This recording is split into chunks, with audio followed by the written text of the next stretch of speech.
Assalamu alaikum wa rahmatullahi wa barakatuh. Avant de commencer, Inch'Allah, l'épisode, je tiens à m'excuser pour la qualité de l'audio. On a rencontré quelques imprévus techniques et je vous remercie par avance de votre indulgence et de votre compréhension. Je profite également de l'occasion pour vous parler du livre 50 récits de conversion, qui rassemble des histoires inspirantes de frères et sœurs ayant embrassé l'islam, racontant leur parcours et leurs épreuves. Si vous cherchez un livre qui enrichira votre foi et touchera votre cœur, je vous invite à le découvrir. Les liens, afin de se le procurer, Inch'Allah, seront disponibles en description. Sur ce, je vous laisse écouter votre épisode. ادع إلى سبيل ربك بالحكمة والموعظة الحسنة وجادلهم بالتي هي أحسن إن ربك هو أعلم بمن ضل عن سبيله وهو أعلم بالمهتدين. بسم الله والحمد لله والصلاة والسلام على سيد المرسلين نبينا محمد وعلى آله وصحبه أجمعين أما بعد. Assalamu alaikum wa rahmatullahi wa barakatuh. Alhamdulillah, aujourd'hui, on se retrouve de nouveau pour un récit de conversion. Alhamdulillah. Et pour ce récit, j'ai l'honneur de recevoir mon frère Aïssa. Et on va découvrir, Inch'Allah, ensemble, ton récit de conversion. Avant toute chose, je vais te laisser, Inch'Allah, quelques secondes afin de te présenter. Salam alaikum wa rahmatullahi wa barakatuh. Donc, je remercie le frère Abdallah de m'avoir accueilli aujourd'hui. Ça me fait extrêmement plaisir de pouvoir parler, échanger avec lui aujourd'hui. Donc moi c'est Jean-Christophe, je me fais aussi appeler Aïssa. Et maintenant ça fait déjà plus de 10 ans que je suis converti à l'islam, alhamdulillah. Marié depuis maintenant plus de 10 ans aussi, et une petite fille. Et voilà. Et ton origine? D'origine antillaise. D'origine antillaise. Masha'Allah. Masha'Allah. Jazakallah khair. Allah yabarak fik. Et je crois que tu es le premier frère antillais qui fait le podcast avec moi. Alhamdulillah. Non, faut de tout. J'ai eu français marocain, français algérien, j'ai eu français pur, de souche, j'ai eu portugais, et maintenant j'étais droit, alhamdulillah. Ouais, c'est ça la force de l'islam. Non, subhanallah. Ça touche, ça pénètre toutes les maisons, toutes les portes.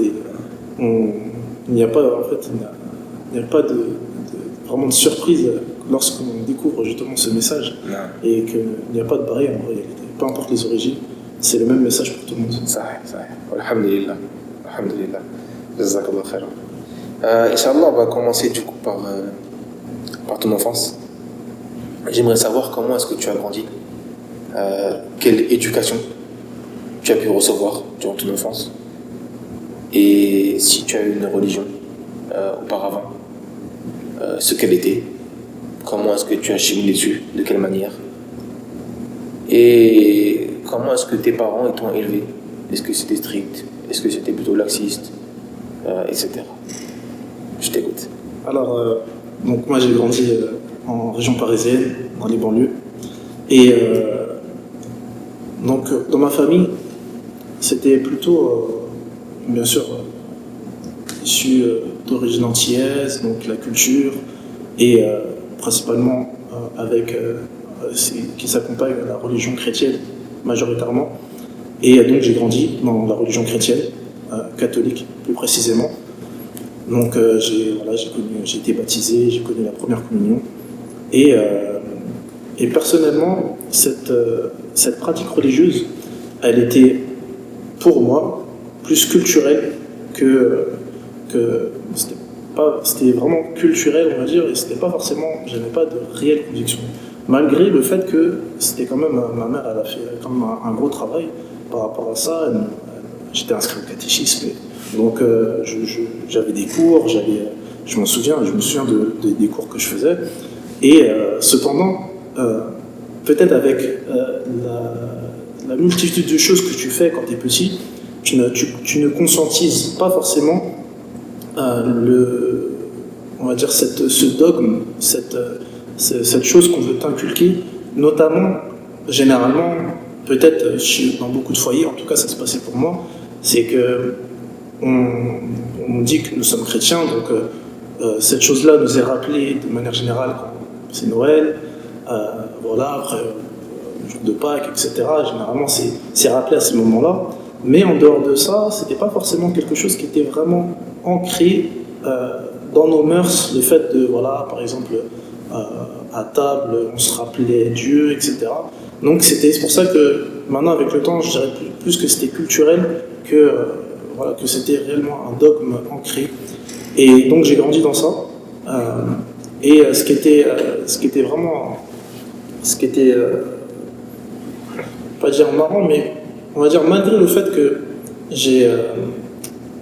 on me parlait du dogme de chrétien, c'est que je ne reconnaissais pas forcément Jésus au fond de moi-même, je ne reconnaissais pas vraiment Jésus en tant que divinité. D'accord. Mais c'était bien sûr, il était important. Oui, et c'est central, voilà. C'est une figure centrale importante, exactement. Cependant, par exemple, lorsque je me dirigeais vers Dieu, j'invoquais Dieu. Ouais. Je n'invoquais pas Dieu. Exactement. Ah, cependant, la pratique, la pratique, c'est la pratique vers laquelle on nous a initiés. Donc voilà, c'est de telle manière que tu vas demander à Dieu, etc. Mais au fond de moi, lorsque je demandais quelque chose, je ne demandais pas à Jésus. Et cette chose-là, malgré quand tu vas au catéchisme, etc., on te dit que... Demande à Jésus, exactement. Donc, demande au saint, demande à Marie, demande à tout le monde. C'est ça. Mais voilà. Mais au fond de moi, je faisais vraiment cette distinction. C'est-à-dire que pour moi, Dieu, c'était Dieu, Jésus, c'était Jésus. Sans forcément que j'avais, on va dire, une réelle science que d'autres religions faisaient cette distinction. Pour moi, quand j'étais petit, l'islam, le judaïsme, c'était inconnu. C'était complètement inconnu. Ouais, bien sûr. C'était complètement inconnu. Pour moi, il n'y avait que le christianisme. C'est ce qu'on t'a appris, quoi. Oui, exactement. Donc j'ai grandi dans ça, et c'est pour ça que, comme je disais, c'était très culturel. Donc j'ai grandi aussi avec la culture antillaise. Le fait de, voilà, les anciens, de manière générale, ils sont très très famille. D'accord. Et donc j'ai grandi dans ça. On se réunissait, à chaque occasion où il y avait, c'était susceptible, de fêter quelque chose. Et bien on se réunissait. Donc c'était l'occasion, de voir les tantes, les oncles, les cousins, etc.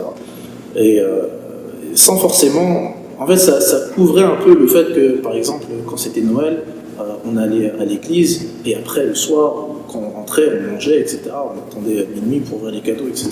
Ouais. Mais c'était pas... C'était vraiment culturel. C'est vraiment la chose que je retiens, que c'était culturel. Ouais, c'était comme tu dis, du coup, on t'a inculqué ça, et tu l'as vécu de manière totalement culturelle et non pas cultuelle. C'était pas un culte, une pratique de manière religieuse de tous les jours, c'était ponctuel. T'as cité Pâques, t'as cité Noël. En gros, c'était des moments où tu te rappelles que t'es chrétien. Parce que c'est une célébration, comme t'as dit, t'as la famille qui vient, ainsi qui vient. Et c'est un moment de joie généralement. Et tu te rappelles à ce moment-là, et tu pratiques à ce moment-là. Mais durant le reste de l'année, comme t'as cité, ni à table, ni peut-être avant de dormir non plus. On t'a pas appris, peut-être, avant de dormir, on va prier. Avant de manger, faut prier. Comme ils disent, on dit nom du Seigneur avant de manger, ou ce genre de phrases. T'as pas forcément eu ça. C'est ça. D'accord, subhanallah. C'est ça. Mais je pense que dans beaucoup de foyers, aujourd'hui, surtout en France, c'est comme ça. Dans beaucoup de foyers. Mais pour ma part, je vois que c'est un travail de l'État qui a été vraiment d'essayer de retirer un maximum les religions des foyers. D'essayer le meilleur moyen de contrôler quelqu'un, c'est de lui retirer ça, en fait. Sa soumission à autre chose. Bien sûr. Ouais, je suis vraiment d'accord avec toi. Maintenant, là, on sort un petit peu de l'enfance, et c'est vraiment avec un recul avec l'islam. C'est que lorsque tu discutes une personne de sa propre religion parfois, et tu essaies un peu, on va dire, les principes que tu as eus avec l'islam, cette discipline, ou du moins le fait de t'accrocher au texte, le fait de vouloir te rapprocher, être en conformité avec ce qui est inculqué dans les textes, et tu essayes de le transmettre cette chose-là, mais dans sa religion, est-ce que tu es aussi assidu que moi je suis assidu dans ma religion? Eh bien, tu te rends compte qu'il y a beaucoup de mélange. Donc, certes, il y a quelques convictions qui sont quand même ancrées chez elle, cependant, il y a des choses, parfois même, on peut même remettre en doute certains préceptes de sa propre religion. Donc on voit qu'il y a parfois, c'est introduit un peu de philosophie, un peu de bouddhisme, voilà, un peu de bouddhisme, etc. Donc il y a des choses, entre guillemets, si on veut vraiment être un puriste, ben, ça ne reflète pas vraiment ce que tu pratiques en ce moment. Ils ne sont pas du tout conservateurs. Vraiment, être conservateur, ce que tu as dit au début, c'est vraiment de se contenter, de se conformer purement au texte. Et aujourd'hui, chez les chrétiens, de manière générale, c'est pas du tout le cas. Combien de chrétiens tu peux croiser qui croient par exemple, en la réincarnation, par exemple. Il y en a qui vont croire en fait, ils vont avoir ce truc qui est de piocher à gauche, à droite, tout ce qu'ils trouvent être bon. En gros, il y a ce truc qui est je pratique ce que je vois qui est bon. Exactement. Et on mélange tout. Et au final, tu remarqueras qu'un grand pourcentage, peut-être même plus que la majorité, ne vient pas du tout de base de la Bible.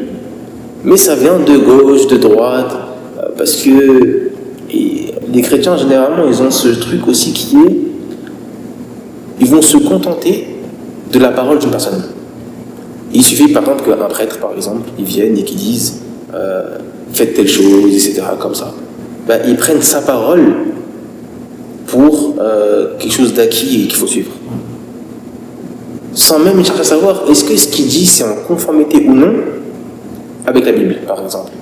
C'est-à-dire que, du coup, bon, on s'égare un petit peu, mais du coup, ce que je veux dire ça par là, c'est que quand tu fais da'wa à un chrétien, des fois, ce qui est difficile, c'est que toi, tu cherches à déconstruire sa religion, mais lui, il ne suit même pas sa religion. C'est ça.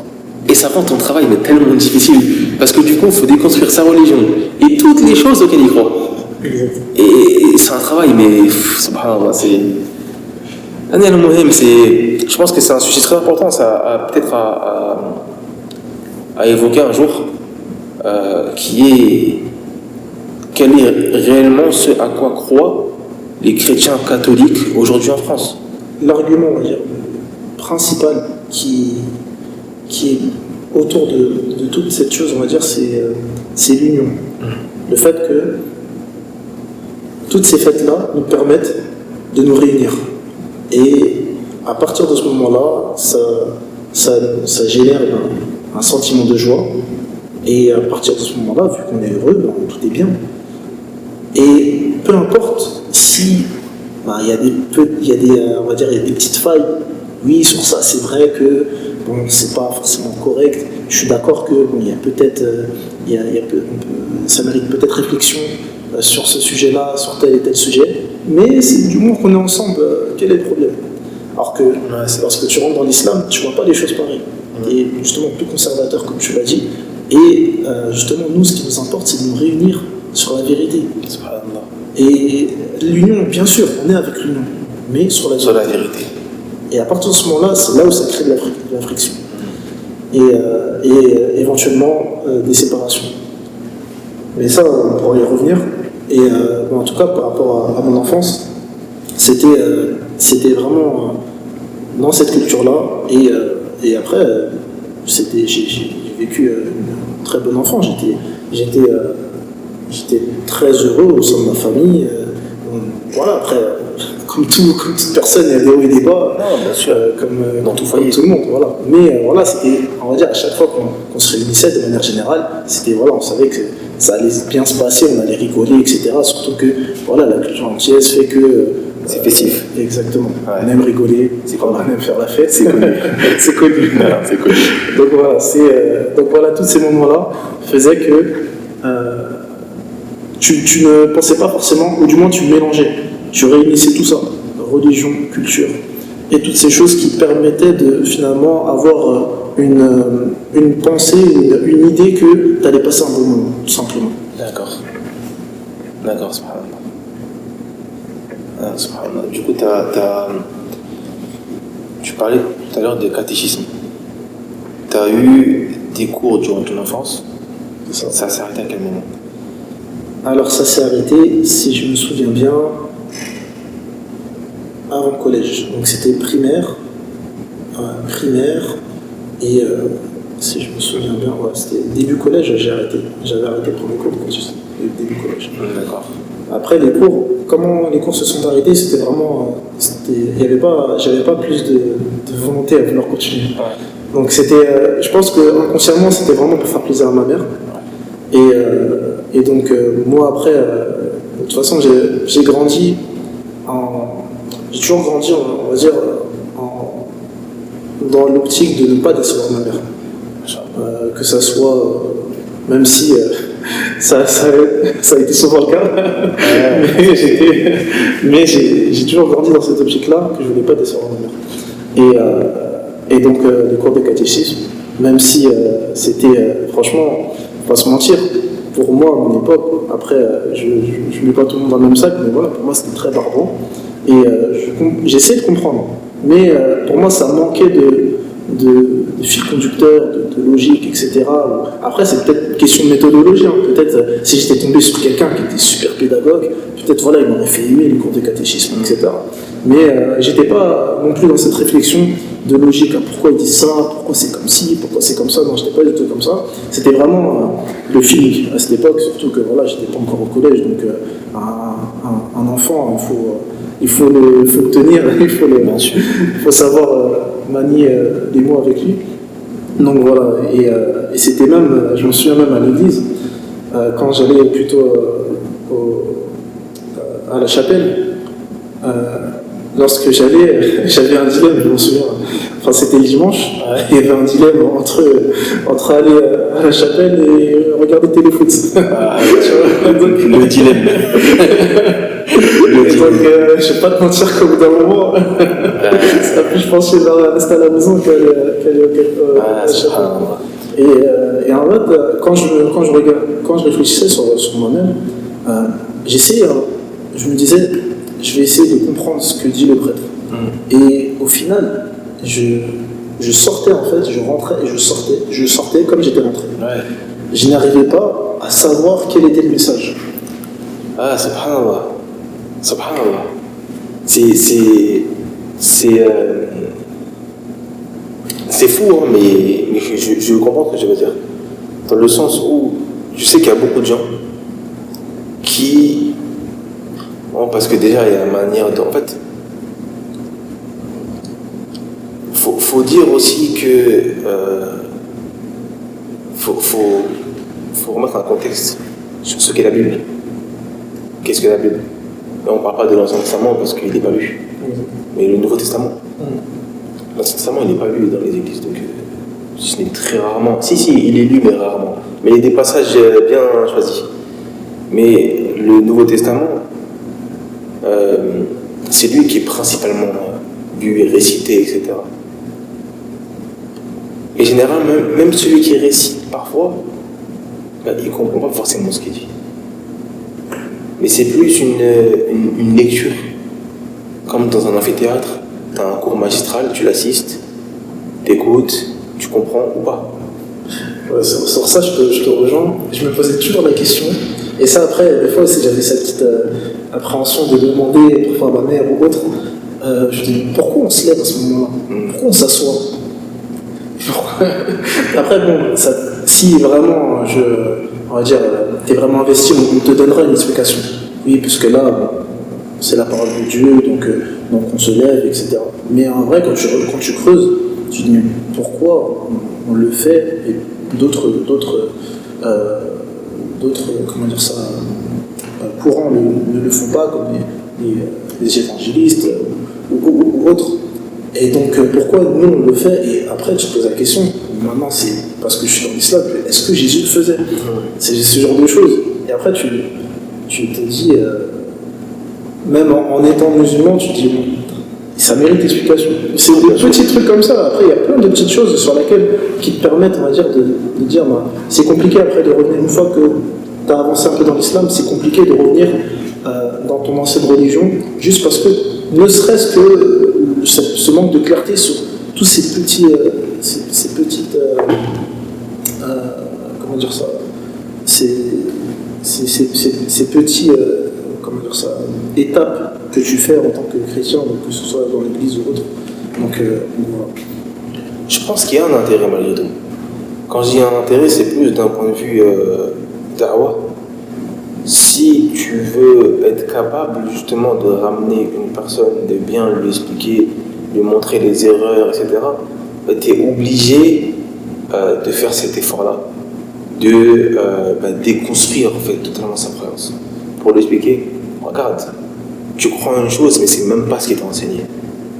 Et ensuite, même tu citais les différences des personnes qui prient différemment, etc. On peut parler des chrétiens qui prient debout, des chrétiens qui prient avec un genou au sol, les chrétiens qui prient assis, les chrétiens qui prient avec deux genoux au sol, les chrétiens qui prient prosternés. Il y a de tout. Pourquoi toutes ces différences? Pourquoi toutes ces différences? Qu'est-ce qui a fait qu'il y a ces différences? Tu vois? Donc en fait, il y a énormément de questions que tu peux soulever.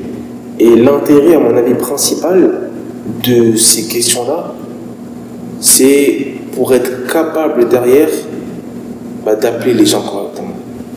De réussir à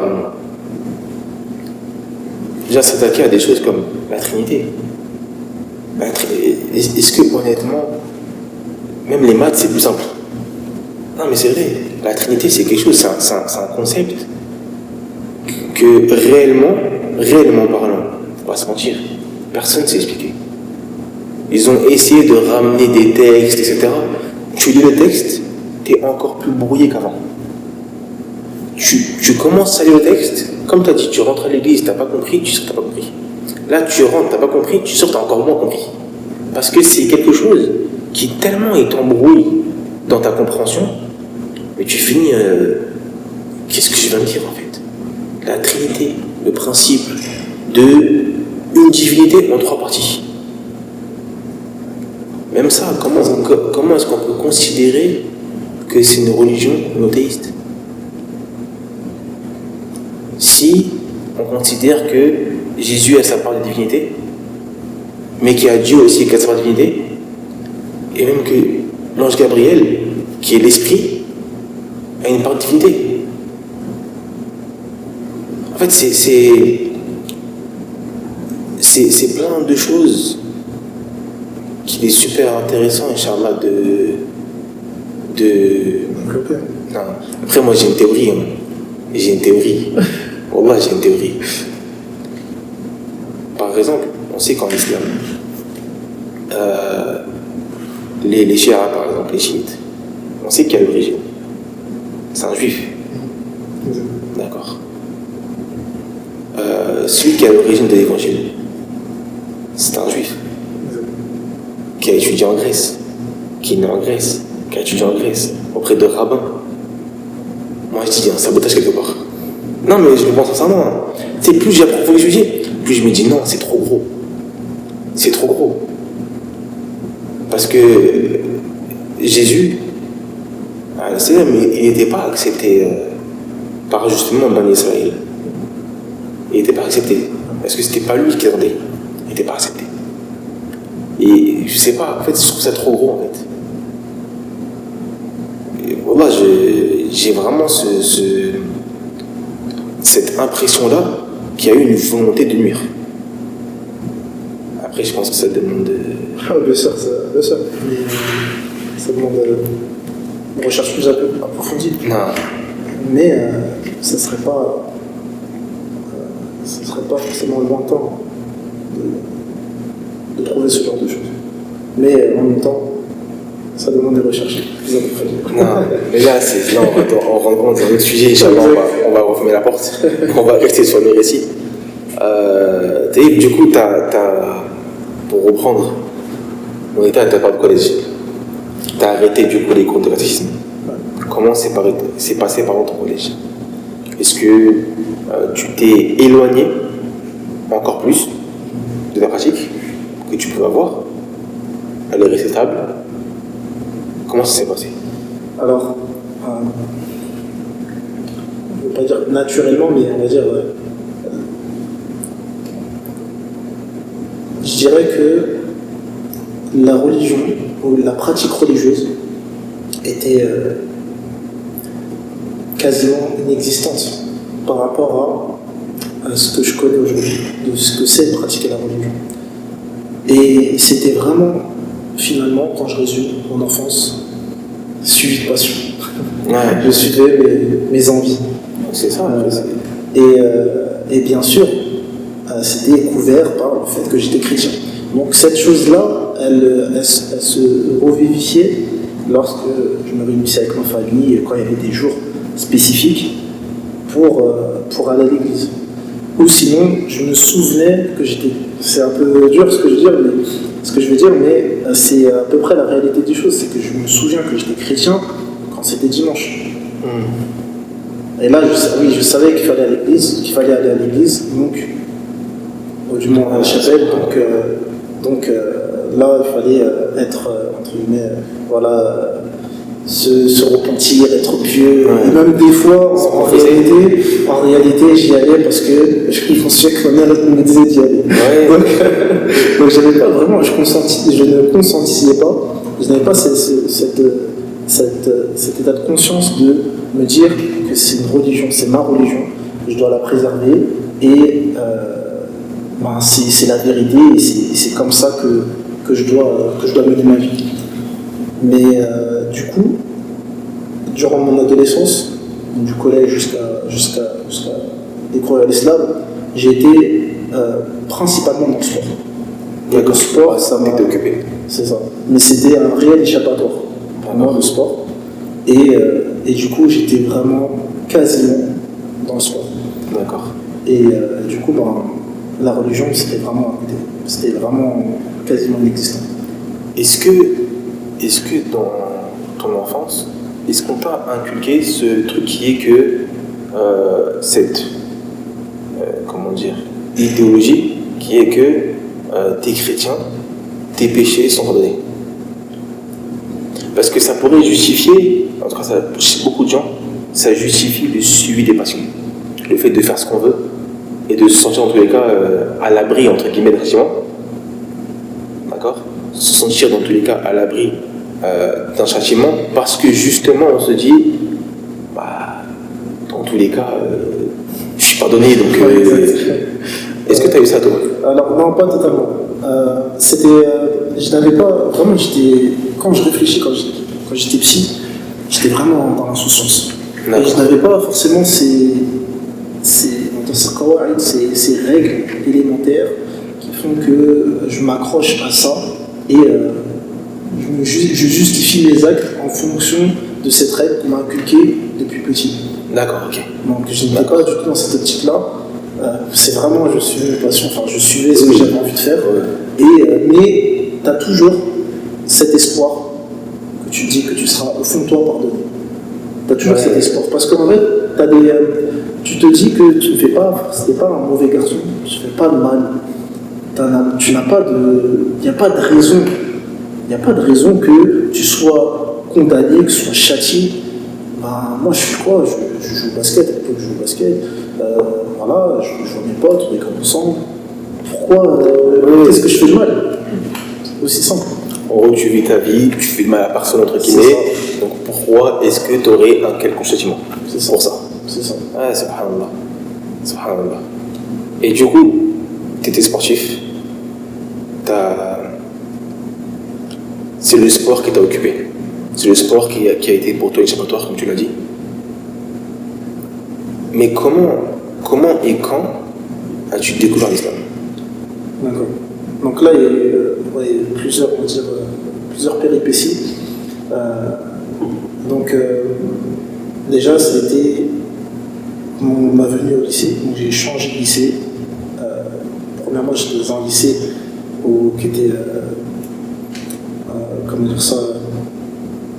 principalement qu'avec des garçons, puisque c'était des matières techniques. D'accord.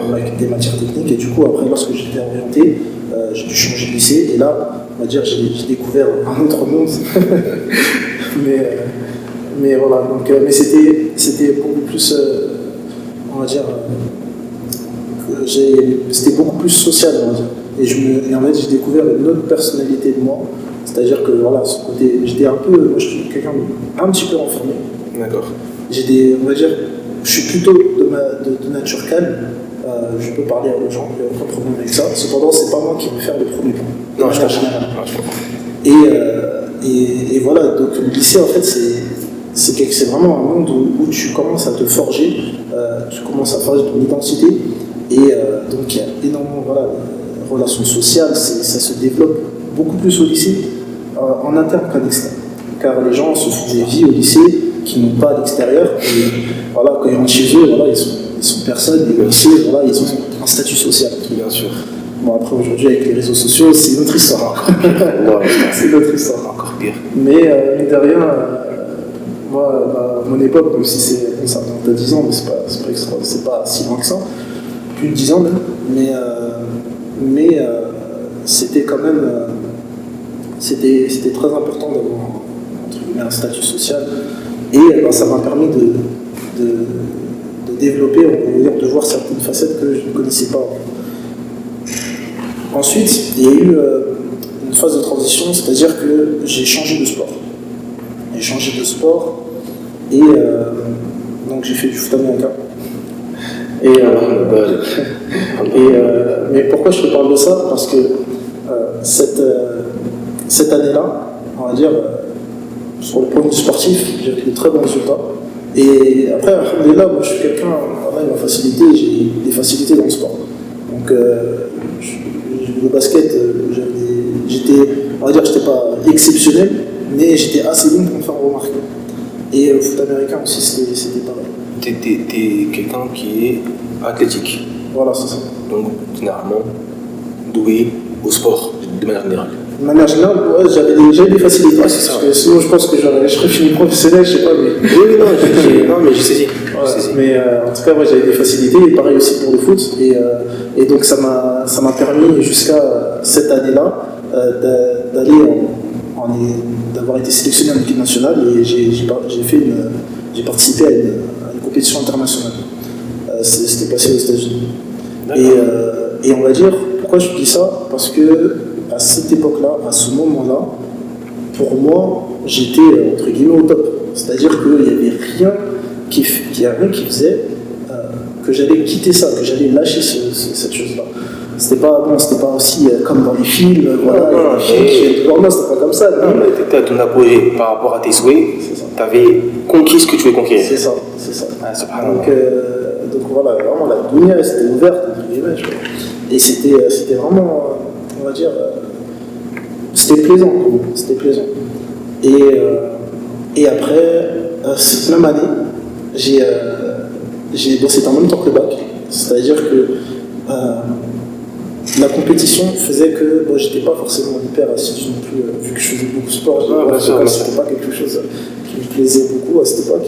Et du coup, j'ai passé mon bac en même temps. Moi, j'ai passé mon bac avant la compétition, et j'ai su que j'étais en rattrapage. D'accord. Malheureusement, je n'ai pas eu, ou plutôt, ça a été une cause aussi par la suite. J'ai pas eu mon bac, et du coup, j'ai repassé l'année d'après. D'accord. Et entre-temps, je m'étais converti. Donc là, je t'ai pas dit pourquoi je me suis converti, mais c'est juste. C'était une étape. C'était une étape.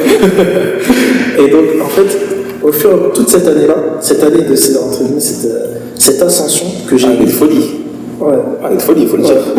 C'est la vérité. Ouais. Tu quittes la France, tu es aux USA en train de. Tu fais une compète où tu vis ton rêve. Ouais, c'est ça. En même temps, tu as ce truc qui est de pas comme de mince, il le faut. Ouais. Et c'est pas grave, avec folie. Et du coup, cette année-là, en fait, petit à petit, malgré qu'il y avait, tu vois, ce monde-là, du sport, etc., et il y avait des résultats derrière, eh bien, je m'étais approché j'étais beaucoup plus proche des gens de ma classe que eux cette année. C'est vraiment cette situation, c'est qu'ils se sont dit, on va se mettre dans le dîn. En vrai, les gens de ma classe, dont je m'entendais très bien, ils se sont dit, on va se mettre dans le dîn. Et ils ont commencé à être assidus dans la pratique de la prière et tout, etc. J'ai des rappels. Et moi, en fait, j'étais avec eux, mais sans plus. C'est-à-dire que c'était mes potes, on rigolait. Moi, je rigolais avec tout le monde de manière générale.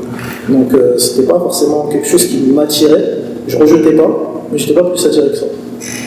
Et au fur et à mesure, donc voilà, ils me parlent de l'islam et tout, et ça me plaisait de plus en plus. Ça me plaisait de plus en plus. Et je voyais pas en fait de choses qui faisaient. Je ne voyais pas de choses, on va dire, d'éléments qui m'empêchaient d'accepter cette parole, d'accepter que l'islam. Et pourtant, c'était pas forcément. Il ne parlait pas du christianisme, il ne parlait pas de l'islam, ouais, l'islam c'est nul et tout, faut que t'arrêtes. Il n'y avait pas ce genre de discours. C'était simplement, on parlait de temps en temps, tu penses quoi, qu'est-ce que tu penses de la vie après la mort? Et en réalité, c'est à partir de ce moment-là où j'ai eu une prise de conscience. Quand on m'a dit qu'est-ce qui se passe après la mort, en fait, je m'étais jamais posé cette question-là. Je m'étais jamais posé cette question-là. De ma naissance jusqu'à ce moment-là. Je m'étais jamais posé cette question, qu'est-ce qui se passe après la mort. Et en fait, j'ai commencé à l'imaginer. En fait, j'ai directement illustré cette chose-là par un trou noir. C'était incompréhensible et j'arrivais pas à donner une explication logique à cette question. Je voyais que le trou noir en fait. Et je me dis, mais c'est vrai, si je meurs demain, il se passe quoi? Je vais où? C'est quoi la suite? Subhanallah. Je n'avais aucune réponse. Quel âge à ce moment-là? J'avais 18 ans, c'est ça? 18 ans. J'avais 18 ans. Subhanallah. Et pour te dire que à partir de ce moment-là, j'étais pas forcément en réflexion constante, perpétuelle par rapport à ça. Cependant, ça m'a fait un électrochoc. Ouais, c'était. Et après, tu connais, ça dure 5 minutes, après tu repars à ta vie. Ta vie tous les jours, voilà. Donc, la dunya, elle était comparatif, c'est tombé. La dunya, elle te laisse aucun temps. C'est ça. Surtout dans des pays comme la France, t'as pas le temps. Ils font tout ce qu'il faut pour pas que tu aies le temps de penser à la religion. Exact. Et t'éloignes de tout ça. Et tu sais, le fait que tu n'aies pas pensé à la mort, jusqu'à du coup tes 18 ans, t'as vu, d'un côté on se dit, mais là c'est impressionnant, c'est fou que ça soit pas arrivé plus tôt que ça. Mais d'un côté tu te dis, mais en fait, en réalité, c'est ce que l'État veut. Pourquoi? Les cimetières sont cachés derrière des hauts murs. Est-ce que tu vois les cimetières? Tu les vois pas. Tu peux marcher tous les jours collé à un cimetière, tu ne sais pas que c'est un cimetière. Exactement. Parce qu'il les cache. Parce que si tu arrives à faire oublier la mort aux gens, mais comment est-ce qu'ils vivent? Ils vivent comme s'il n'y avait que cette vie-là qui comptait. Et ils font tout pour que cette vie soit un lieu de passion, un lieu de débauche, un lieu de dépense, mais pas un lieu de rappel. Exactement. Et... oh non, c'est mais subhanallah. Mais du coup, ça fait quoi de... En fait, j'aimerais en savoir plus. Quel était ce choc que tu as dû vivre d'arriver à l'âge de 18 ans et de te poser cette question-là pour la première fois? En fait, comment tu l'as vécu? Parce que tu me dis trop noir, mais c'est un choc en réalité en fait. Ouais. Parce que 18 ans quand même. Tu dois te dire, mais tout ce temps-là, à quoi je pensais? Après, je ne vais pas te mentir, franchement, moi, comme je t'ai dit, j'étais vraiment dans une insouciance. C'est que j'avais des moments de conscience, prise de conscience. Ouais. Et instantanément, je pouvais passer à autre chose. Ah, subhanallah. Mais par contre, quand je commençais à méditer, c'est vrai que il y avait des choses que je ne comprenais pas. et j'arrivais pas à trouver des réponses à mes questions. Je ne comprenais pas pourquoi j'étais dans cet état-là, dans ce manque de réponses. Et après, vu que j'arrivais pas à trouver, je suis pas de nature où je vais chercher, je trouvais des réponses à mes questions. Donc je ne trouve pas en méditant, c'est autre chose. Et après, tu vois, dans mon insouciance, j'ai compris. Mais aussi en même temps, tu as tellement de choses qui te font oublier. Voilà, aujourd'hui c'est bien pire. Mais déjà, il y a 10-15 ans, déjà, c'était déjà un mal. C'était un grand mal. C'était très compliqué de rester concentré, de focus sur quoi on était. Et donc voilà, c'était mon premier, on va dire ma première étape, mon premier pas vers l'islam en me posant cette question. Et puis assez petit à petit, c'est vraiment une faïda, le fait qu'on peut tirer une leçon d'avoir une bonne compagnie. Et même à cette époque-là, ces gens-là qui étaient mes amis, qui sont toujours d'ailleurs, ils débutaient dans la religion. Donc, ce qu'ils disaient, c'était pas forcément quelque chose. Voilà, ils n'avaient pas de science, mais ils étaient motivés. Ça change tout. Ouais. Ça change tout. Ils étaient motivés et ils voulaient le bien pour les gens. Ils voulaient le bien pour les gens. Et je m'en souviens, pour te dire une anecdote, la première fois que j'ai posé mon front au sol, j'étais même pas musulman. Ils t'ont fait prier alors que. Et c'était tellement anodin. Voilà, on est là en train de parler et c'était même la prière pour eux. Je crois que c'était après, ils ont pris après un cours. On dit, donc on parlait et tout. Je fais, on va prier, tu viens? Les JC, on va prier, tu viens? Moi je suis là, vas-y, ok. Et il y avait une mosquée pas très loin. C'était à côté, c'était vraiment pas très loin. Et du coup, voilà, il m'expliquait tout, je fais des ablutions. Je comprenais pas trop, tu fais comme ci, comme ça, ok, d'accord. Ils t'ont fait tout, ablution. Ouais, je fais l'ablution et tout. C'est pas là, on va dire. Je trouvais ça. Voilà, oui, moi, tu laves les mains, une découverte sur ton visage. C'était pas exceptionnel. Mais là, au moment où j'ai posé mon front au sol, c'était exceptionnel. C'était une sensation que je n'avais jamais ressenti ça de ma vie. J'avais jamais ressenti ça de ma vie. Et franchement, je pense que c'était vraiment un poids qui s'enlève. En fait, il faut vraiment faut le vivre. Faut le vivre pour comprendre ça. C'est vraiment un poids qui s'enlève. Et pourtant, subhanallah, c'était même pas quelque chose. C'était pas. Moi, la prière, ça voulait rien dire pour moi. Mais le fait de me prosterner dans cette ambiance, il y avait un silence total. Tu voyais que les gens étaient en dévotion, ils se rapprochaient de Allah. Tous ensemble. Tous de la même manière. Voilà, toute la même manière. Exactement. Subhanallah. Et pour moi, c'était vraiment quelque chose. Et ça m'avait vraiment marqué. Donc c'était encore une autre étape. Et j'étais toujours pas converti. Et je me suis pas converti directement après. Pour te dire, vraiment, quand je t'ai parlé de l'anecdote, une fois que après ma compétition, je suis revenu, etc. Tout ça avait pris un an. C'est un long cheminement. En gros, c'est pas quelque chose qui a été fait tac au tac. Où voilà, on dit voilà, là il est là, ça y est. C'était pas brusque. Exactement. C'était un cheminement progressif. C'est ça. Où tu as eu des moments qui t'ont rapproché, qui t'ont fait découvrir et qui t'ont petit à petit ouvert le cœur à l'islam. Exactement. Alhamdulillah. Exactement. Subhanallah, c'est agib. C'est agib. Donc en faisant un saut dans le temps, donc là on revient à ce moment-là où j'avais loupé mon bac, et ensuite je m'étais converti pendant les grandes vacances.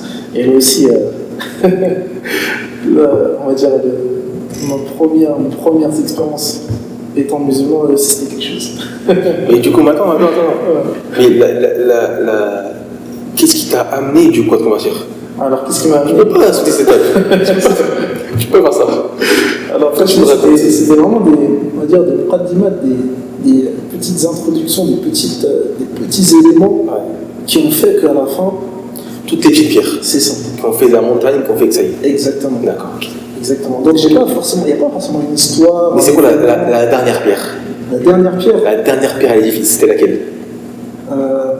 C'était. En fait, je sais pas comment dire, parce qu'en vrai, en réalité, plus j'avançais, plus j'étais convaincu. D'accord. Mais il manquait ce pas. Il manquait ce pas, et en réalité, ce pas, c'était. Voilà, c'était bon, c'est bon, tu sais, tu connais. Pourquoi tu te convertis? Arrête de jouer, viens, ça y est. Ouais, c'est ça. Donc après, je me suis dit, ouais, vas-y. Ouais. Et en réalité, pourquoi tu te convertis pas? Parce que tu penses aux autres. Exactement. Toi, au fond de toi, tu sais, il n'y a rien qui t'empêche en réalité de rentrer dans l'islam. Il n'y a rien qui t'empêche. Si ce n'est les autres.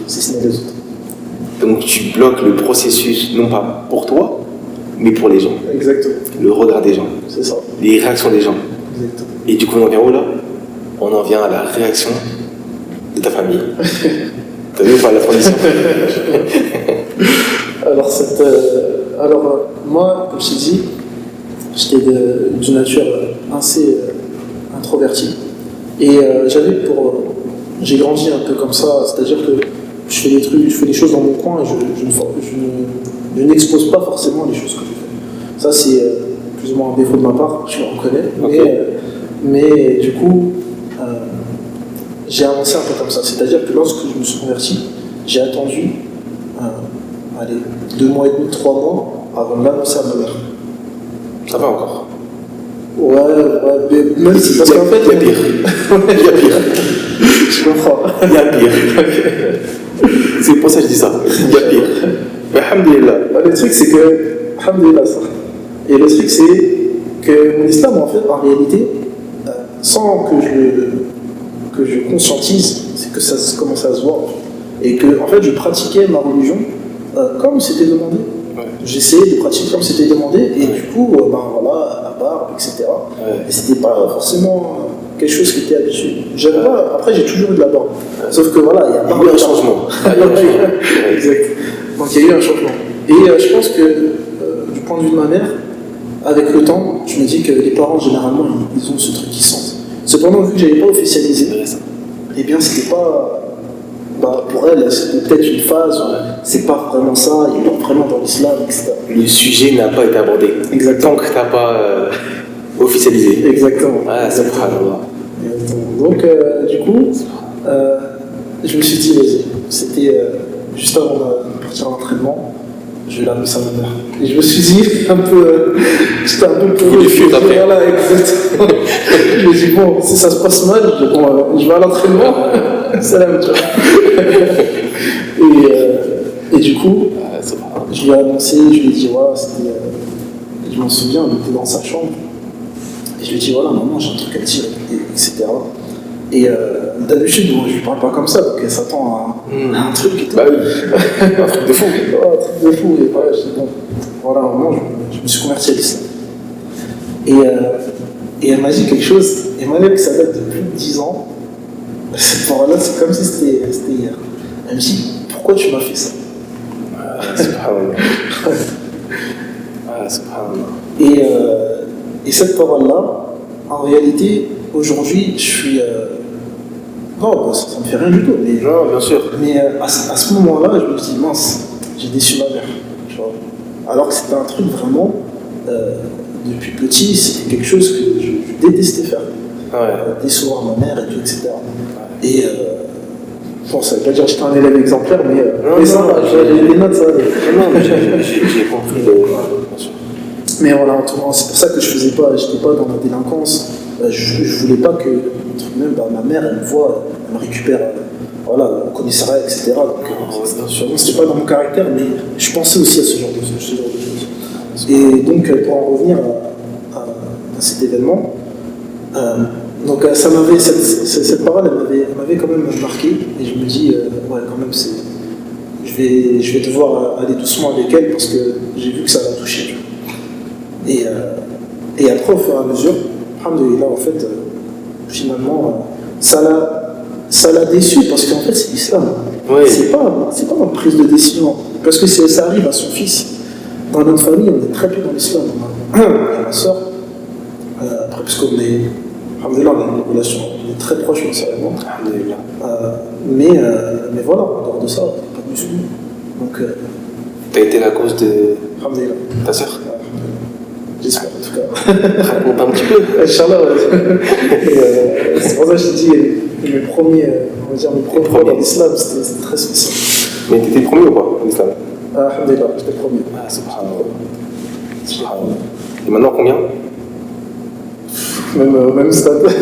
on était deux, on est toujours deux. Alhamdulillah. Alhamdulillah, comme la guitariste. Ça facilite. Et donc voilà, donc, après petit à petit, et là, avec, j'ai quand même vécu un certain moment en étant avec pratiquant l'islam dans son foyer. Donc elle voyait quand même, c'est pas une amélioration, mais après c'est des choses, comment dire ça, de base j'étais pas forcément, j'avais pas un caractère fort, ou j'étais pas quelqu'un de colérique. Donc c'était pas sur ce genre de choses que je pouvais voir un changement. Mais c'était peut-être sur d'autres aspects qui sont peut-être plus dans la communication, plus dans le fait d'être plus intentionné, etc. Rechercher à la satisfaire. C'est ça. Rechercher à lui faire plaisir, que ce soit par des paroles, par des gestes. C'est ça. Voilà, subhanallah. C'est ça. Et du coup, là, tu vois la différence. J'espère, Inch'Allah, j'espère. Parce que, bon, en même temps, je pourrais forcément le dire. Alors, tu vois comment j'étais avant, t'as vu Allah, donc, ouais, en tout cas, j'espère. Non, bien sûr. Non, subhanallah. Ah, subhanallah. Et du coup, ta soeur, c'était combien de temps après toi? C'était quelques mois. Quelques mois seulement.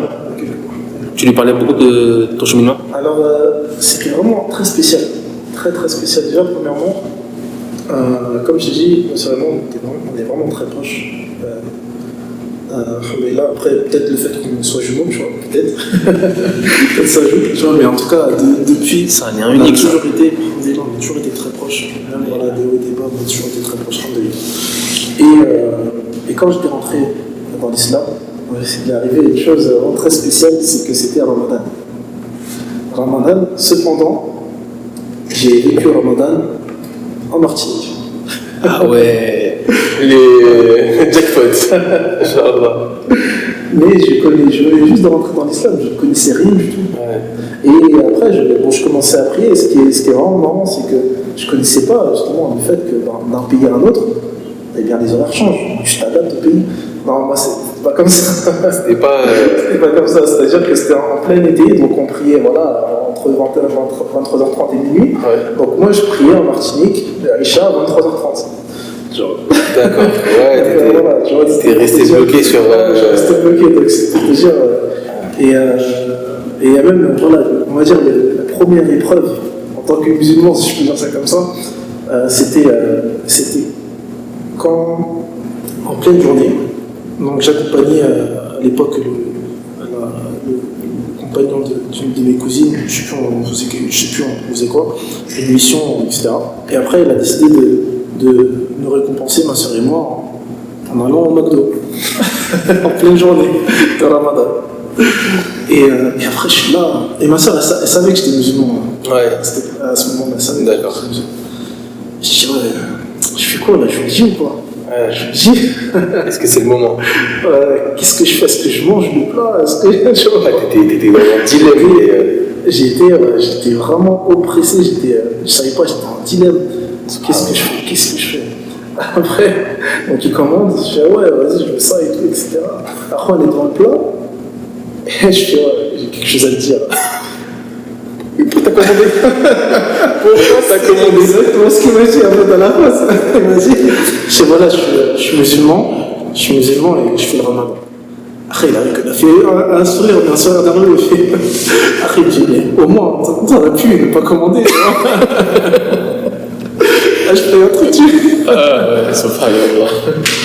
Mais j'étais tellement stressé, je ne savais pas comment réagir et tout, etc. Mais alhamdoulilah, en fait, en réalité, j'étais content. Ouais. D'ouvrir, le dire. Le dire, et voilà, aujourd'hui, je suis musulman, et je mange pas. Ça te libère. Ça te libère. Ah, bien sûr. Et c'était vraiment pour moi ma première grande épreuve. Même si en vrai, maintenant tu dis, bon, alors ça, voilà, t'as des facilités. Bon, voilà, le McDo, c'est très bien, mais je dis que t'aurais pu éviter ça plus facilement. Mais voilà, donc c'était vraiment c'était pas facile. Voilà, franchement, vivre le ramadan en Martinique et plein de trucs, par exemple, en journée, comment je cachais ça. Il y avait une salle de sport pas très loin, donc quand c'était l'heure de midi, De le sport. j'allais au sport. Je faisais vraiment du sport. Oui, mais c'était un moyen aussi de. Exactement. C'était un moyen, et en fait, ils disaient, mais bizarre, ils m'ont jamais vu que t'en as fait ici. Mais voilà, alhamdoulilah, on n'avait jamais fait la remarque, donc on n'a jamais forcément fait le lien, parce qu'en vrai, il n'y a pas de musulmans autour de moi. Ouais, donc ils n'avaient pas assez. Je roulais ça en fait. Et que en fait, c'était un signe pour eux de. Ah oui, c'est un musulman. C'est ça, tu ne fais pas le lien directement, donc c'était juste trouver ça un peu bizarre, mais sans plus. Ah, je comprends. Franchement, on pourrait faire un autre podcast sur Juste le ramadan en Martinique. Ah ouais, subhanallah.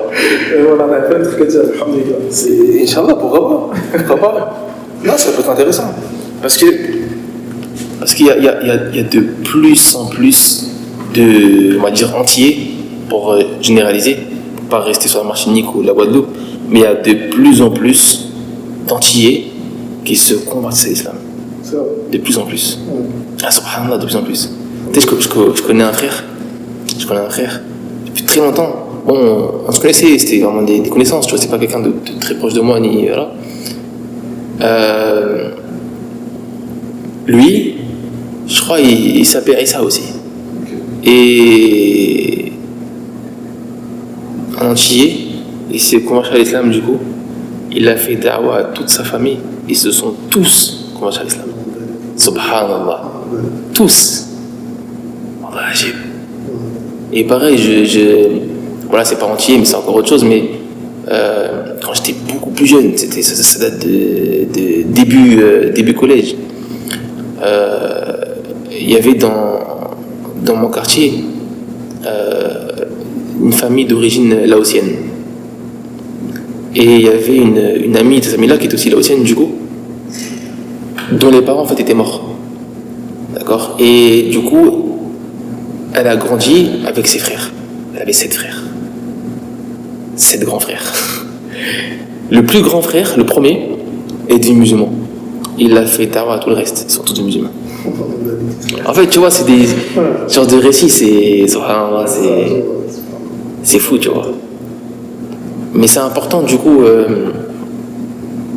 c'est important, malgré les difficultés qu'on peut vivre avec la famille, malgré les difficultés qu'on peut vivre avec les parents, frères et sœurs, oncles et tantes.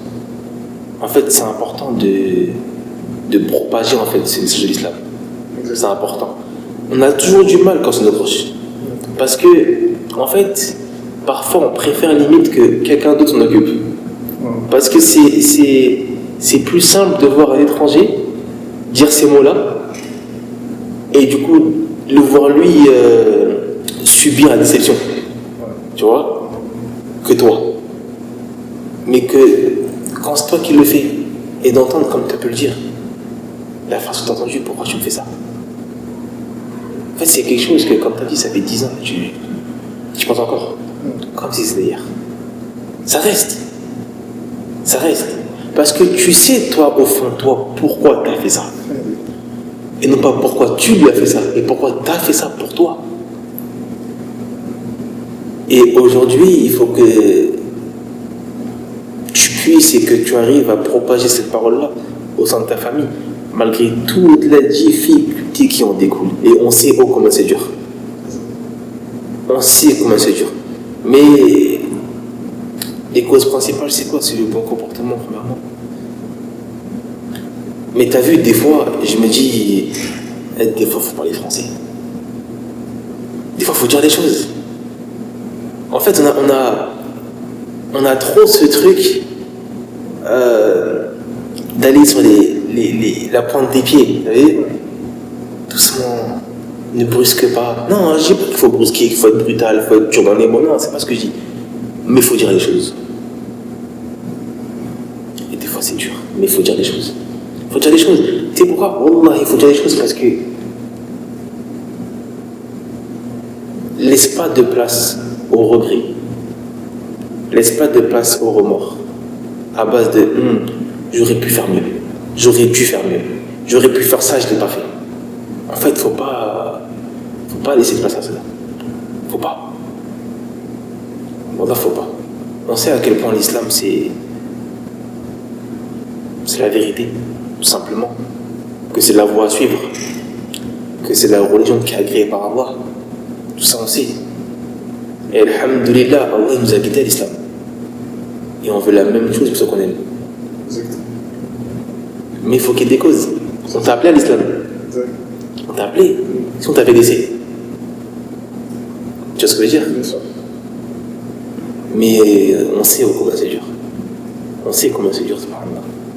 Au point où des fois, même quand tu invoques Allah par rapport à ça, tu n'invoques même pas que tu sois toi la cause de guider.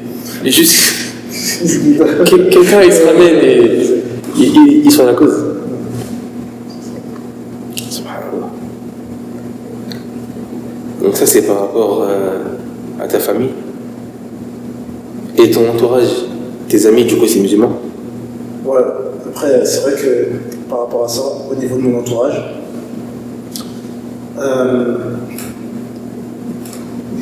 on va dire que petit à petit,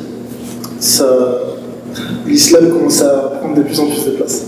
C'est-à-dire que, voilà, c'est beaucoup plus, on va dire, lorsque je faisais du sport, voilà, on avait un groupe de potes, on se voyait tout le temps, et même, la plupart étaient musulmans, mais on va dire, il y a musulmans et musulmans sans forcément, c'est-à-dire que voilà, ceux qui sont plus assidus, moins assidus, etc. Donc c'est clair que lorsque tu es comment dire ça, dans une équipe où voilà, vous êtes plus de 30, 40, 50 personnes, ouais, une très bonne ambiance, ça ne tourne pas autour de la religion. Voilà, vous avez vos délires, vous avez vos trucs, on était quand même assez soudés, chacun avait son caractère. Et voilà, le fait qu'on était ensemble depuis plusieurs années, ça a quand même forgé une certaine union. Et vraiment, quand j'ai commencé, en fait, plus je rentrais dans la religion et je réalisais certaines choses, notamment la réalité de ce bas monde, ça me détachait petit à petit des choses futiles. Et donc, les choses que j'aimais vraiment, comme voilà, j'aimais bien aller à l'entraînement, il y avait une super ambiance. Et petit à petit, je me détachais. J'avais plus en fait envie, simplement. J'avais plus envie de faire du sport des fois. Et donc, du coup, ça a impacté sur mon entourage. Bien sûr.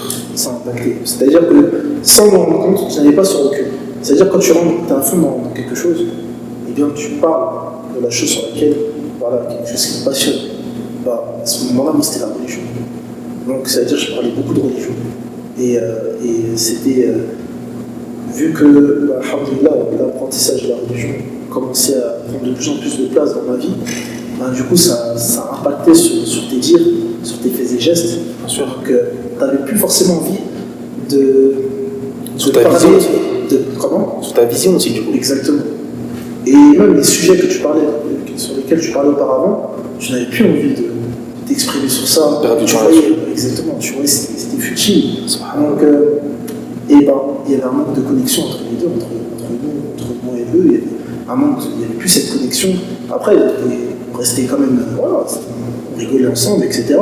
Mais c'était dur de maintenir des conversations parce que c'était des choses, voilà, surtout voilà, préadolescence, adolescence, ou même après, voilà, il y a des sujets qui reviennent souvent et tu n'as plus envie d'entendre ce genre de sujet, de t'exprimer dessus, etc.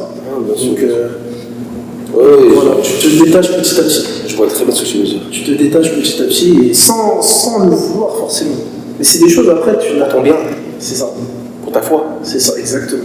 Tu penses à ta foi à ce moment. Tu penses à ta foi. Agis, non. Agis, hein. Mais est-ce que tu réalises que c'est quelque chose qui est quand même assez fréquent? C'est que lorsque dans un groupe de musulmans, on parle de musulmans de naissance, une personne se convertit à l'islam, c'est souvent celle qui va justement se différencier du lot parce qu'ils découvrent totalement l'islam. Pendant que les autres, leur pratique reste sur la prière. Je prie, je jeûne, ça me suffit. Pendant que toi, en fait, tu es en train de découvrir l'islam dans sa totalité. Et tu vois des choses, et ta foi, elle augmente, et elle augmente, et elle augmente. Et tu chemines comme tu as cheminé, dans le sens où tu délaisses des discussions qui n'ont pas lieu d'être, qui sont bêtes, perte de temps, qui en dehors de causer des baisses de foi, ça ne à rien. Donc du coup, tu délaisses ça. Et en fait, ça crée un fossé. Ça crée un fossé. C'est toujours ami, mais ça crée un fossé. Ça crée une sorte de... Parce que t'en veux plus. Parce qu'en fait, juste prier, c'est pas suffisant. Juste prier, jeûner, c'est pas suffisant. Tu te demandes, il y a beaucoup plus à prendre.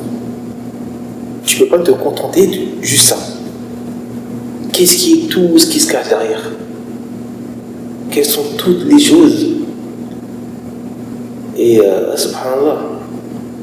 Et c'est là, tu vois, comme il a dit tout à l'heure, Cheikh Suleiman, il a dit la meilleure chose qui vient du coup après les obligations, c'est quoi? C'est de la science. Et c'est pour ça en fait que tu as connu des obligations, la prière, le jeûne, etc. Tu étais dedans. Et puis tu as commencé à découvrir de la science. Et ça t'a... Tu planes des loin. Exactement. En fait, cette saveur-là, il faut la goûter pour comprendre.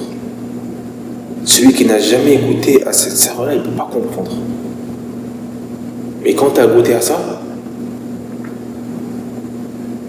en fait, tu réalises des choses et tu te dis, mais subhanallah, mais plus rien n'a de valeur. Plus rien n'a de valeur. Ce bas monde n'a aucune valeur. Là, Gilles, c'est... du coup, dis-nous comment est-ce que... dis-moi, comment est-ce que tu as commencé ton apprentissage religieux? Ouais. Alors, c'était vraiment assez particulier. Et je reviens sur un aspect que j'avais dit tout à l'heure par rapport à la bonne compagnie. D'accord. Et ça a été vraiment un facteur décisif ouais. Par rapport à mon apprentissage. Car il y a un livre en particulier qui a vraiment bouleversé ma manière de voir les choses. Et cette chose-là est venue vraiment très tôt. C'était très précoce, alhamdoulilah. Ça a été, en fait, c'est un livre en français. Ouais. Et c'est un livre, je crois, qui à l'époque était assez connu. Je sais pas si c'était le Seul Tawhid. Ok. Avec le jaune avec la petite goutte. Des chiffres Mohamed Wahab al-Wasabi. C'est ça. Les Yéménites. C'est ça. Et ce livre-là, franchement, c'était vraiment une découverte incroyable. En fait, je découvrais, je lisais, et chaque fois que je lisais, pourtant je n'étais pas un grand lecteur, mais à chaque fois que j'ouvrais ce livre, ça me faisait, entre guillemets, planer. En fait, il est bien écrit. Il est bien écrit. Il est bien écrit. Vraiment, la manière dont tu... En fait, tu te poses une question, et la réponse. Exactement. Tu te poses une question, il y a la réponse. C'est ça. C'est ça. Et c'est rare d'avoir un livre qui répond aussi vite à tes questions et en ne laissant aucune question derrière. C'est ça. C'est vrai, c'est un livre incroyable. Donc, c'était le premier livre qu'on m'avait donné. Et j'avais lu ce livre. Et après, ça m'a donné ce goût pour la science. Et un deuxième facteur aussi, très très important, c'est que, alhamdoulilah, il y avait une mosquée, il y avait des cours qui étaient donnés. Et j'ai découvert en fait les cours très tôt. J'ai découvert le premier livre que j'ai entendu, c'était les 40 hadiths de Dawud. Et ça m'avait beaucoup marqué. Je n'étais pas arrivé au début, mais voilà, on connaît la valeur de ce livre. Et il suffit d'entendre un hadith pour que ça y est, ça change toute ta vie. Ça change toute ta vie. Et donc, du coup, ça m'a éduqué petit à petit. Et c'était un combat. Parce que je me souviens, des fois j'allais au cours, alors que j'étais pas forcément j'étais pas assidu, je n'avais pas Oui, oui. les élèves, etc.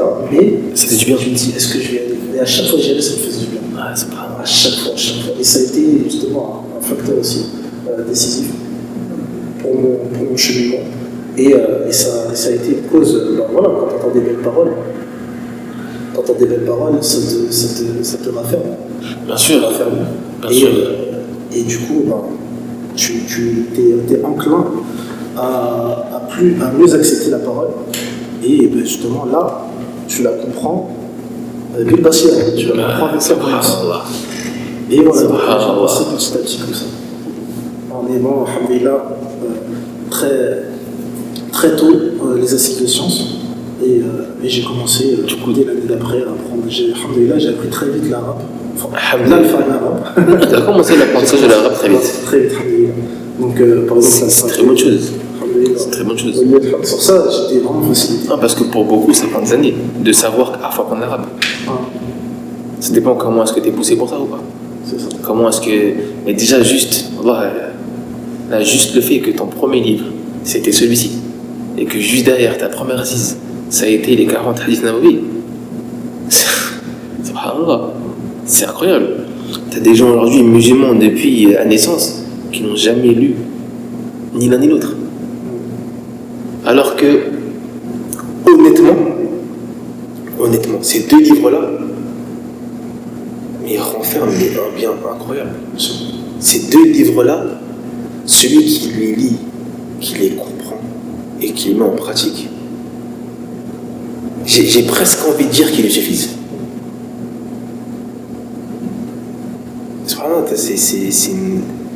C'est bien fait qu'Allah est octroyé de pouvoir commencer par cela, subhanallah. En fait, c'est ajib, Allah. Tu as commencé par la meilleure saveur. Walhamdulillah. Ajib. Bien sûr. Du coup, par la suite, tu as commencé à apprendre l'arabe. Et à quel moment tu t'es dit, je postule pour Médine? Comment ça s'est passé? Alors, quand ça s'est passé, c'était. On va dire, c'était pas forcément. En fait, c'est une idée d'une personne, en fait, c'est au fur et à mesure de la conversation. Et les gens, ils aiment bien, enfin, les gens, de manière générale, tu vois, t'es converti.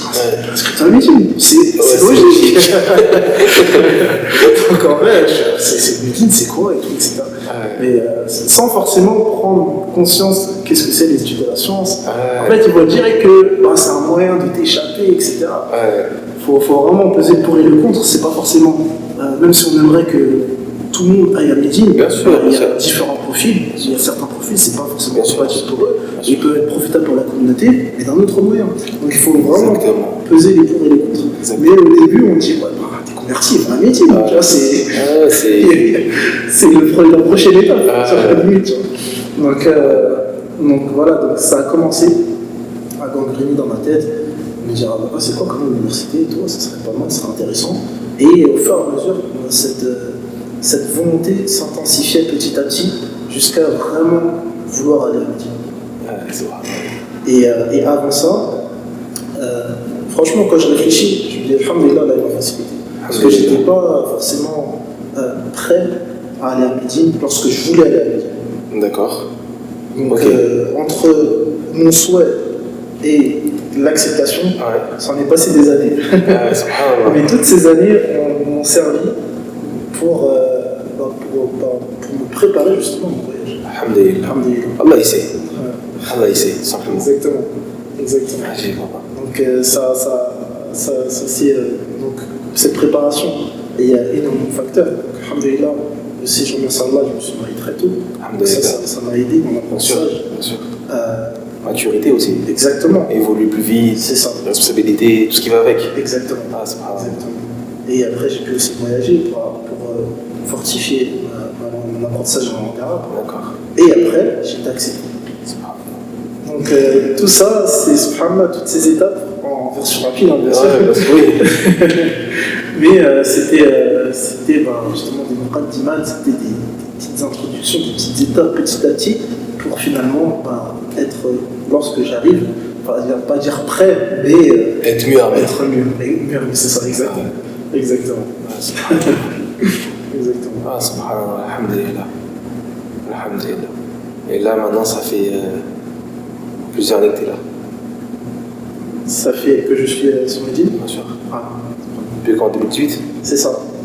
Fin 2018, début 2019. Début 2019. Donc ça fait quand même quelques années. Ouais. Le temps passe vite. Hein. Exactement. Et c'est quelque chose vraiment, on s'en rend pas compte. Dans quel mirement on est, dans quel bienfait on est, on s'en rend pas assez compte.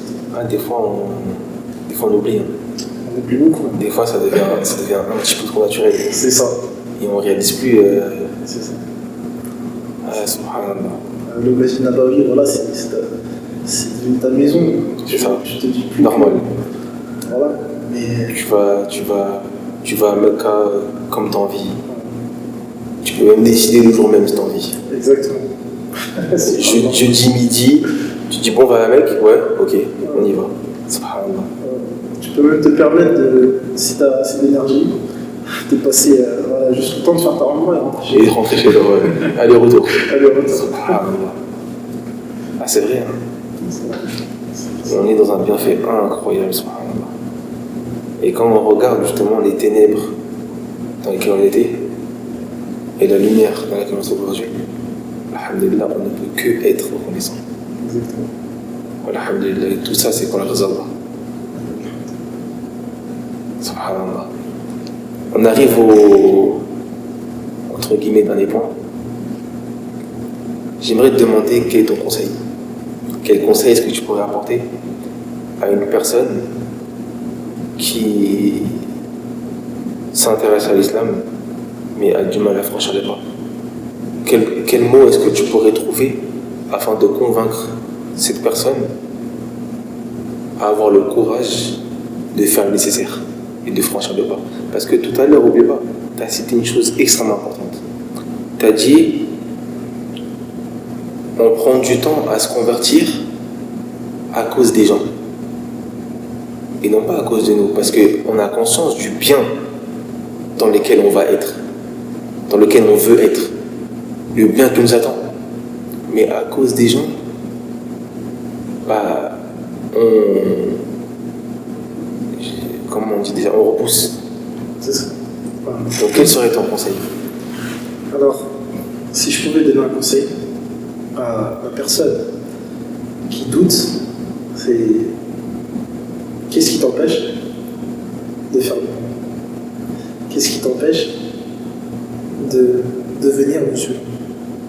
Pose-toi réellement cette question. Ne pense uniquement à ta propre personne, à ton propre cas.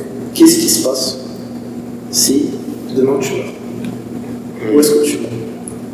Et qu'est-ce que tu deviendras si ça se passe?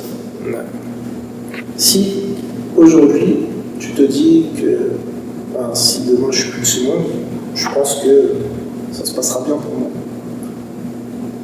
Même si j'ai un doute que généralement les gens, on a cette pensée-là. Ouais. Dans ce cas-là, ok. Mais si c'est pas le cas, eh bien, qu'est-ce qui t'empêche de traverser le pas, de franchir le pas? Et aussi de se dire que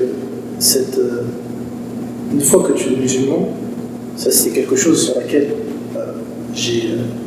ça m'a fait grandir, c'est que je n'avais plus cette solitude. Même si c'est quelque chose que j'avais oublié de mentionner, mais même si j'étais quand même entouré, voilà, j'avais des potes, etc.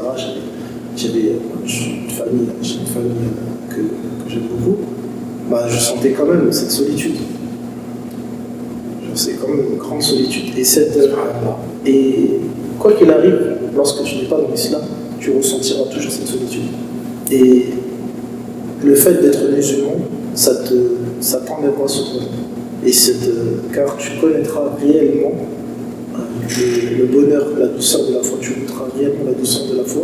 Et si tu veux vraiment goûter cette douceur, connaître qu'est-ce qu'est réellement la foi, tu ne peux que rentrer dans l'islam pour connaître ces choses.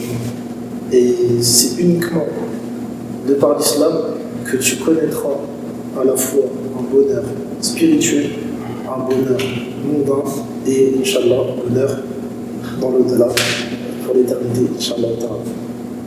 Allahumma barik. Jazakallah khairan. Allah yabarak fik. Est-ce que tu veux ajouter un mot pour la fin? Alors, déjà, je tenais à te remercier, Abdullah. Donc, qu'Allah mette la baraka dans ce projet, qui est un projet dont j'espère, Inch'Allah, qui sera parmi les projets qui élèveront la Ummah et qui, là, toucheront des gens et répondront à certaines réponses dont les gens n'avaient pas les réponses qu'ils recherchaient. Et je demande à Allah Azzawajal qui facilite à toutes les personnes qui ont œuvré pour que ce projet tienne en place. Et qu'Allah nous facilite pour le reste de nos études et qu'Allah facilite pour la Ummah. Amin. Amin. Sallallahu alayhi wa sallam ala nabiyina Muhammad wa ala alihi wa sahbihi ajma'in. Jazakallah khairan. Allah yabarak fik. Je te remercie également d'avoir participé. Je te remercie d'avoir participé parce que je sais que c'est difficile. C'est difficile parce que, tu l'as dit, t'es de nature introvertie. Ce qui veut dire que tu as quand même une certaine timidité. Une certaine chose qui fait que c'est difficile de t'exprimer comme ça, en sachant que ça sera public, etc. Et de base, je suis comme toi de base. Mais voilà, j'ai franchi entre guillemets ce cap parce que j'ai estimé que c'était nécessaire. Et je pense que c'est ce qui t'a ramené ici aussi. C'est ce qui t'a ramené ici aussi, pardon. Mais je te remercie d'avoir accepté de participer. Jazakallah khairan pour ça. Et voilà, alhamdulillah, j'espère sincèrement que ce projet sera bénéfique au plus grand nombre. Et qu'Allah nous compte parmi les sincères. Et nous rétribuons bien pour cela. Et du coup, on va clore là-dessus. Inch'Allah. سبحانك اللهم وبحمدك أشهد أن لا إله إلا أنت أستغفرك وأتوب إليك